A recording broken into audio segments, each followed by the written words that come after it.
Vous souhaitez mettre de l'argent de côté, eh bien restez sur cette vidéo car je vous donne 10 conseils pour économiser facilement.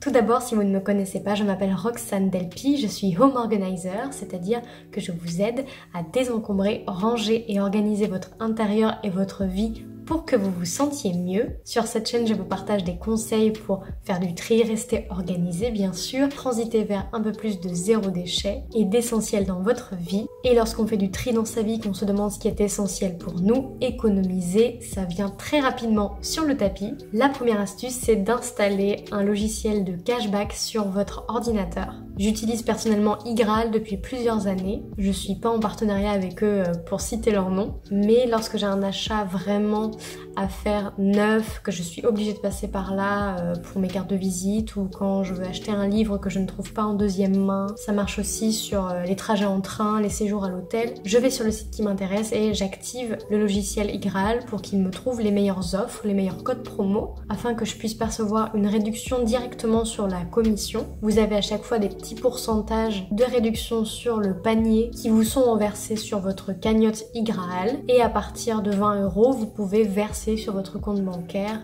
ou utiliser sous d'autres formes l'argent que vous avez perçu. Je trouve ça simple, ça permet de faire des petites économies de ci, de là. Donc quand on est obligé de passer par là, autant avoir des petites réductions. Je vous mets un lien dans la description. Promis, ce n'est vraiment pas un placement de produit, mais je trouve ça très utile pour vous comme pour moi. C'est un lien de parrainage qui vous permet d'obtenir d'ores et déjà 5 € dans votre cagnotte iGraal. Je perçois également un pourcentage sur ce que vous allez pouvoir acheter dans le futur via la plateforme iGraal, enfin les sites partenaires. Mais si vous faites souvent des achats sur internet, ça peut être une très bonne manière d'économiser rapidement. La deuxième astuce, c'est bien évidemment d'acheter seconde main. Au-delà du fait d'économiser, on trouve beaucoup plus de plaisir, mon compagnon et moi, à chiner, trouver des petites pépites, revaloriser des objets qui ont beaucoup plus d'âme à nos yeux. Vous allez pouvoir trouver votre bonheur en friperie, notamment pour les vêtements et les accessoires. Vous allez trouver de belles pièces, souvent d'une qualité supérieure qu'à anciennes, qui vont vous durer plus longtemps.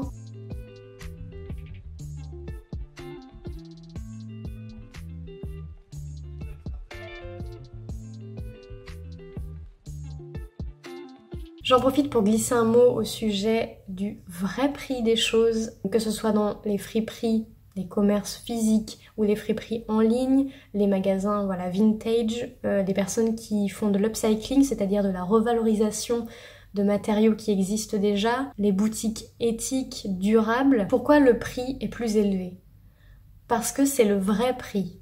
Cela devrait être tout le temps ce prix-là. C'est juste que nous sommes habitués à payer pour de la main-d'œuvre exploitée, des produits de mauvaise qualité que l'on renouvelle tous les 4 matins parce qu'ils ne nous durent pas dans le temps. C'est pas nouveau, on le sait. Il y a énormément d'esclavagisme moderne derrière qui met à contribution les enfants, les femmes, les Ouïghours qui sont enfermés dans des camps parce que ils ont la religion qu'ils ont. Soutenir des marques et les payer au juste prix pour le travail, je parle pas uniquement de ce qui est durable, de ce qui est nouveau et fait avec des matériaux durables, éthiques, etc. dans des conditions correctes. Je parle aussi des personnes qui prennent le temps pour les friperies en ligne notamment de revaloriser des choses qui existent déjà, de les chiner une par une, de prendre des photos, de répondre à chacun des messages privés, de faire des drops, donc des mises en ligne d'articles chaque semaine, chaque jour, et qui offrent tout un service personnalisé derrière, qui doivent se rémunérer également. Voilà, tout ça combiné font que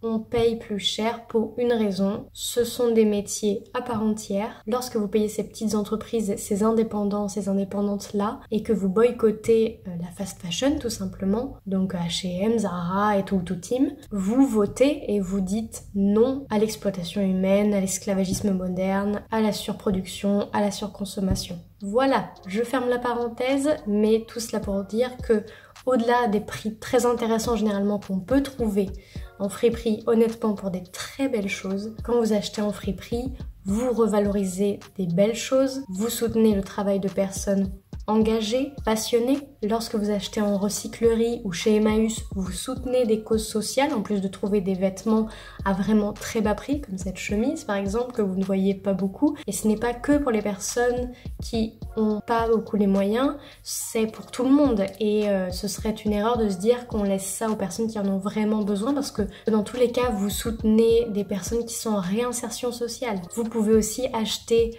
vos articles, pas seulement vêtements, sur Vinted. Vous pouvez d'ailleurs faire des ventes. Je vous ai fait une vidéo dédiée que je vous mets ici dans le petit i si vous voulez aller la voir, pour vendre vite et bien sur des applications de seconde main comme Vinted entre autres. Vous pouvez acheter vos meubles sur deuxième main si vous êtes en Belgique, sur Le Bon Coin si vous êtes en France, sur Marketplace, l'application de Facebook. Il y a énormément de moyens de trouver pour pas cher des meubles aussi beaux, des vêtements aussi qualitatifs que si on les avait achetés neufs, vraiment. La troisième astuce pour économiser, c'est de faire du covoiturage. Que ce soit sur des petites distances ou sur des très longs trajets, vous pouvez très facilement, en plus de rencontrer des personnes agréables, économiser sur vos trajets.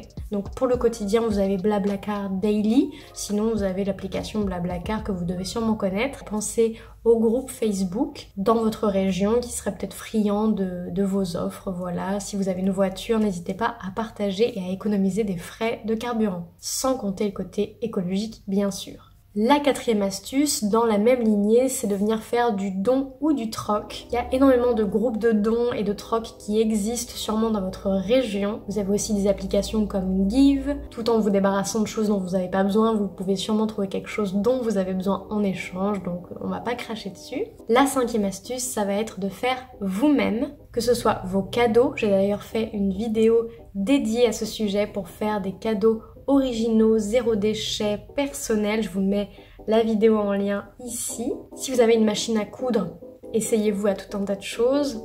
Il y a énormément de tutos disponibles gratuitement sur YouTube. Vous pouvez trouver tout un tas de tissus magnifiques deuxième main chez Emmaüs et toutes les autres plateformes dont on vient de parler. Lorsque vous sortez de chez vous, préparez vous-même votre café et votre thé que vous mettez dans un thermos. Ça évitera les petits achats de 2-3 euros de ci de là dès qu'on sort de chez soi. Pareil pour votre lunch, préparez-le en amont dans une petite boîte. Ça vous reviendra beaucoup moins cher. Préparez-vous une gourde d'eau pour éviter d'acheter une bouteille en plastique. Ça demande une organisation au préalable, mais vraiment il n'y a pas photo niveau budget. Vous allez éviter tous ces petits achats répartis tout au long de la semaine de quelques euros à chaque fois. Également, faites vos produits d'hygiène et d'entretien. Souvent ça nécessite peu d'ingrédients, c'est très accessible. Je fais personnellement ma lessive et elle me revient 5 fois moins cher qu'une lessive classique, en plus d'être très bonne pour l'environnement contrairement aux lessives classiques. La sixième astuce, c'est de venir vous désabonner. Vous désabonner de quoi? Eh bien de la redevance télé. Si vous la regardez très rarement, il y a énormément de documentaires et d'émissions de divertissement intéressantes et de vulgarisation, de ce que vous voulez. Il y a tout sur YouTube gratuitement. Il y aura toujours moins de pubs pour la version gratuite de YouTube que sur la télé. Vous pouvez écouter la radio, faire des emprunts de films à la médiathèque. Je pense que ça vous reviendra beaucoup moins cher par an que la redevance télé. Pareil pour la salle de sport, peut-être que vous pouvez essayer de faire vos propres entraînements avec des vidéos YouTube au lieu de payer une salle où vous n'allez pas forcément régulièrement. Pareil pour les magazines, peut-être que vous pouvez les emprunter à la médiathèque ou à des amis. Également pour les box de soins ou de produits divers et variés. Je me rappelle que j'avais une amie qui recevait tous les mois des box de collants. Bon, je me suis dit, pourquoi pas, après chacun ses goûts, mais je me disais au bout d'un moment qu'elle devait avoir une quantité astronomique de collants alors que c'est pas forcément un des objets dont on a le plus besoin au quotidien. Voilà, si vous pouvez vous désabonner des box comme ça, vous allez éviter l'accumulation de produits qu'on n'arrive pas forcément à terminer ou entre guillemets l'argent qui dort parce qu'on va pas se servir forcément de tout, on va pas forcément tout aimer de la même manière dans les box qu'on va recevoir. Vous pouvez également vous désabonner des plateformes de streaming. Ça coûte en général entre 10 et 15 euros par mois, ce qui est non négligeable à la fin de l'année. À voir si vous trouvez votre bonheur sur YouTube, avec les films en bibliothèque, tout ce dont on vient de parler. La septième astuce pour économiser, c'est d'arrêter d'acheter de l'eau en bouteille. Il y a 3 ans, avec mon compagnon, on a fait les calculs et il se trouve que l'eau du robinet En France, par an, ça nous revient à 1,50 €, 2 €, alors que d'acheter de l'eau en bouteille, ça nous revient entre 200 et 470 € par an. Le choix est vite fait, je pense, en termes d'économie. On peut considérer que l'eau du robinet est quasiment gratuite, au-delà du fait qu'on ne souhaitait plus avoir du plastique à usage unique pour les bouteilles d'eau. Si vous ressentez, comme ça a été le cas de mon conjoint, une gêne au niveau du goût de l'eau, qu'elle est trop dure par chez vous, vous pouvez, comme nous l'avons fait, investir dans un filtre à eau. Le nôtre est de la marque Berkey, j'en ai d'ailleurs fait un post Instagram où je vous présente, c'est pas un partenariat toujours, où je vous présente celui qu'on a acheté. Il est super parce que les filtres durent en moyenne 12 à 15 ans pour une consommation d'environ 2 litres d'eau par jour.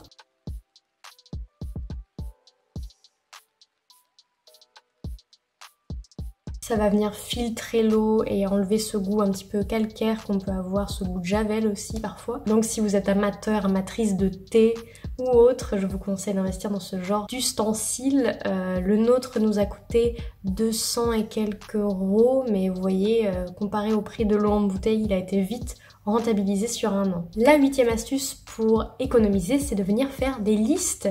Alors des listes pour toutes sortes de choses, pour les courses tout d'abord, puisqu'on vient éviter le gaspillage alimentaire et les achats imprévus ou de dernière minute. Faire des listes aussi pour nos envies. On va pouvoir venir mettre à l'épreuve pendant une semaine ou un mois cette envie, voir si on en a toujours besoin à la fin de ce laps de temps. Ça va éviter les achats inutiles et l'argent qui dort, entre guillemets. La 9e astuce pour économiser, c'est de vider ses placards. On va venir faire des repas vide frigo. On n'hésite pas avec les tartes, les quiches, les cakes, les poêlés, les risottos et les gratins de légumes qui nous restent et de tout un tas de choses. Ça évite encore une fois le gaspillage alimentaire et ça aide à espacer les courses. Vider ses placards, ça veut aussi dire faire avec ce qu'on a déjà. Par exemple, pour le baume à lèvres, je n'en avais plus et au lieu de venir en fabriquer un nouveau, j'ai trouvé un pot de beurre de karité qui me restait et au final, c'est tout à fait suffisant pour moi. Donc j'ai pas eu à en racheter, c'est parfait. Et enfin la 10e astuce, c'est de venir faire du tri